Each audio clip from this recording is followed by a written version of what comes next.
Hello guys, কেবি কমটেক চ্যানেলে সকলকে জানাই স্বাগত।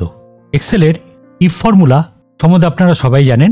ইফ ফর্মুলা এক্সেলের সবচেয়ে গুরুত্বপূর্ণ একটি ফর্মুলা, যেটি আমরা প্রায়শই সকল ক্ষেত্রেই প্রায় ব্যবহার করে থাকি।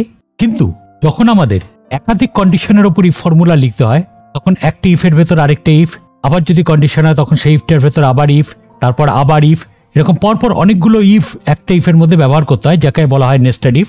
এবং আমি যতগুলো ব্র্যাকেট ওপেন করেছি, আমাকে আবার ঠিক ততগুলো ব্র্যাকেটই দেখে দেখে ক্লোজ করতে হবে। সেই ক্ষেত্রে অনেক বড় কন্ডিশনের ক্ষেত্রে বা অনেক বড় ফর্মুলার ক্ষেত্রে এটি খুব ডিফিকাল্ট হয়ে যায় আমাদের ক্ষেত্রে কাজ করবার জন্য। তার জন্য এক্সেল একটা নতুন ধরনের ফর্মুলা আছে, যেটা আপনাদের একদম টেনশন নেওয়ার দরকার নেই। এই নেস্টেড ইফের পরিবর্তে আমরা ব্যবহার করতে পারি ইফস ফাংশন।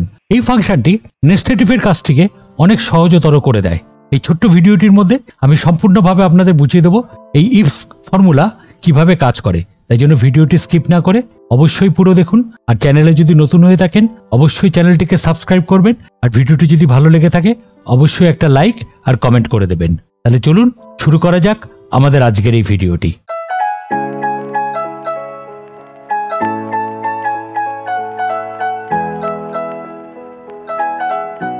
প্রথমে আমাদের এখানে একটি আইটেমের নাম দেওয়া আছে এবং এখানে কিছু সেলস দেওয়া আছে, আর ওপর এখানে সেলস টার্গেট দেওয়া আছে।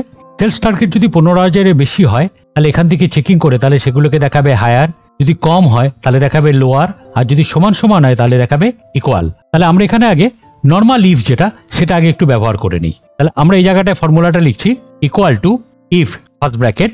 এবার এখানে প্রথমে দেখুন লজিক্যাল টেক্সট, অর্থাৎ এই সেলটিকে আমি সিলেক্ট করে দিলাম। এটি যদি গ্রেটার দেন এই যেখানে যে সেলস টার্গেট আমি লিখেছি সেটি হয়, এবং এই সেলটিকে ফিক্সড করার জন্য আমরা এখান থেকে প্রেস করে দিলাম F4। এটি যদি এই সেলটি যদি গ্রেটার দেন এটি হয়, কমা যদি ভ্যালু ট্রু হয় তাহলে এখানে দেখাবে হায়ার। এবার এটি যদি ফলস হয় তাহলে কমা দিয়ে আমাকে এখানে আবার ইফ স্টেটমেন্ট দিতে হবে। তার জন্য আবার আমাকে এখানে লিখতে হবে ইফ ফার্স্ট ব্র্যাকেট, আবার লজিক্যাল টেক্সট, আবার এই সেলটিকে সিলেক্ট করে দিলাম। এটি যদি লেস দেন এই সেলটি হয় এবং এখানে F4 দিয়ে এটিকে ফিক্সড করে দিলাম। যদি এটি ট্রু হয়, কমা, তাহলে এখানে দেখাবে লোয়ার, কমা। এবার এটিও যদি না হয়, তার জন্য আমাকে এখানে আবার একটা দিতে হবে ইফ ফার্স্ট ব্র্যাকেট, আবার লজিক্যাল টেক্সট, অর্থাৎ এই যে সেলটিকে আমি সিলেক্ট করে দিলাম। এটি যদি ইকুয়াল টু এই সেলস টার্গেট অর্থাৎ এই সেলটি হয়, আবার F4 দিয়ে এটিকে লক করে দিলাম, কমা। এবার এটি যদি ট্রু হয় তাহলে এখানটায় দেখাবে ইকুয়াল। এবার এখানে আমি যতগুলো ব্র্যাকেট ওপেন করেছি, এখানে দেখুন আমি 3টে ব্র্যাকেট ওপেন করেছি, আমাকে গুনে গুনে সেই 3টে ব্র্যাকেটই ক্লোজ করতে হবে। দিয়ে যদি আমি এন্টার দেই তাহলে দেখুন এখানে চলে এসে, এবার এটাকে যদি আমি ডবল ক্লিক করি তাহলে দেখুন এখানে সবকটা এখানে পরপর চলে এসে কোনটা হায়ার কোনটা লোয়ার এই সেলের উপর বেস করে, টার্গেট সেলের উপর বেস করে। তাহলে এখানে আমরা যে কন্ডিশনটি করলাম সেখানে আমরা 3টি ব্যবহার করেছি, একটি ইফের মধ্যে আবার আরেকটি, আবার শিফটের মধ্যে আবার আরেকটি। বাট এটা যদি অনেক বড় কন্ডিশন হয়, সেই ক্ষেত্রে আমাদের এরকম এতগুলো ব্র্যাকেট ওপেন করে আবার ততগুলো ব্র্যাকেট গুনে গুনে বন্ধ করা, এটা কাজের ক্ষেত্রে ঠিক সম্ভবপর হয়ে ওঠে না। তখনই আমরা ব্যবহার করতে পারি ইফ ফাংশন। তবে এই ফাংশনটি মাইক্রোসফট অফিস 2019 এবং তার পরের ভার্সানগুলোতে অ্যাভেলেবেল, এর আগের ভার্সানগুলোতে এই ফাংশনটি অ্যাভেলেবেল নয়। আমরা এখানে ওপরটিকে সেম রেখে দিলাম, নিচের এই কটাকে মুছে দিলাম, মুছে দিয়ে এবার আমরা এখানে ইফস ফাংশনটি ব্যবহার করছি। তার জন্য আমরা এখানটা লিখে নিলাম equal to ifs first bracket. এবার এখান থেকে আমরা সেলস টার্গেট সেলস এটিকে আমরা দিয়ে দিলাম এই সেলটিকে। এবার এখানে ভালো করে দেখুন এখানে একটু চেঞ্জ আছে, এখানে প্রথমে লজিক্যাল টেক্সট 1 লেখা আছে, ওখানে লজিক্যাল টেক্সট ছিল। এই লজিক্যাল টেক্সট এটি যদি গ্রেটার দেন এই সেলটি হয়, আমরা F4 দিয়ে লক করে দিলাম, কমা, ভ্যালু যদি ট্রু হয় তাহলে এখানে ডবল ইনভার্টেড কমার মধ্যে লিখে দিলাম হায়ার, কমা। এবার চলে আসে দেখুন এখানটায় ভালো করে নজর করে দেখুন লজিক্যাল টেক্সট 2, তার জন্য কিন্তু আমাকে আরেকটা ইফ দিতে হচ্ছে না, আমরা ডাইরেক্ট কন্ডিশনটি দিয়ে দেবো। আবার আমরা এখানে এই সেলটিতে ক্লিক করলাম, এটি যদি লেস দেন এই সেলস টার্গেট অর্থাৎ এই সেলটি হয়, F4 দিয়ে লক করে দিলাম, তাহলে যদি এটি ট্রু হয় তাহলে এখানে দেখাবে লোয়ার, কমা। আবার আগের ক্ষেত্রে আমাকে যখন আবার ইফ দিতে হতো, আবার ইফ দেওয়ার দরকার নেই, আবার জাস্ট আমি খালি কন্ডিশনটি দেবো। এখানে আবার এই সেলটিকে সিলেক্ট করলাম, এটি যদি ইকুয়াল টু এই সেলটি হয়, F4 দিয়ে লক করে দিলাম, কমা, যদি এটি ট্রু হয় তাহলে দেখাবে ইকুয়াল। এবার আমাকে পরপর যে আগের ক্ষেত্রে আমরা যে 3টে ব্র্যাকেট ক্লোজ করেছিলাম, এখানে ক্লোজ করার দরকার, এখানে একটা ব্র্যাকেট ক্লোজ করলেই হয়ে যাবে, কারণ পুরো কন্ডিশনটি, টোটাল কন্ডিশনটি একটি ইফস ফর্মুলার মধ্যে রয়েছে। অর্থাৎ টোটাল যে আগে যে ইফগুলো ছিল নেস্টেড ইফ, সেটাকে একটা ইফস এর মধ্যে পুরো জিনিসটাকে ঢুকিয়ে দেওয়া হয়েছে।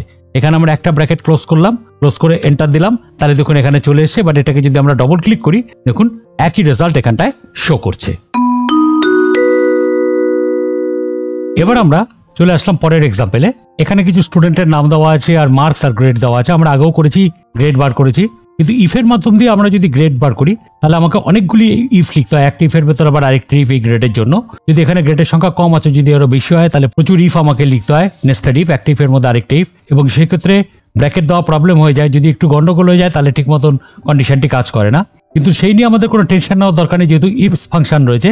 ইফ ফাংশনের মাধ্যম দিয়েও আমরা এই নেস্টেড ইফেরই কাজটিকে খুব সহজতর ভাবে করে ফেলতে পারি। তাহলে চলুন আমরা এখানে ফাংশনটি ব্যবহার করি।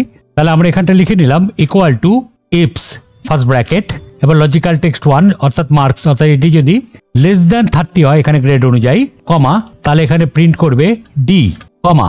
এবার লজিক্যাল টেক্সট 2, তাহলে আবার এখানে আমি মার্কসটি নিয়ে নিলাম, মার্কস যে সেলটিতে আছে সেটি যদি লেস দ্যান ইকুয়াল টু 50 হয়, কমা, যদি এটি ট্রু হয় তাহলে গ্রেড প্রিন্ট করবে সি, কমা।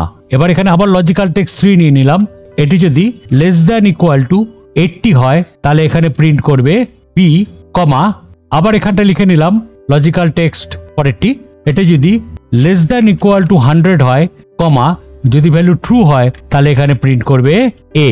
এবার ফার্স্ট ব্র্যাকেট ক্লোজ, একটি ব্র্যাকেট ক্লোজ করতে হবে, নেস্টেড ইফের মতন আমাকে অনেকগুলি ব্র্যাকেট ক্লোজ করার দরকার নেই। জাস্ট আমরা এখানে এন্টার প্রেস করলাম, তাহলে দেখুন এখানে গ্রেডটি নিয়ে নিয়েছে।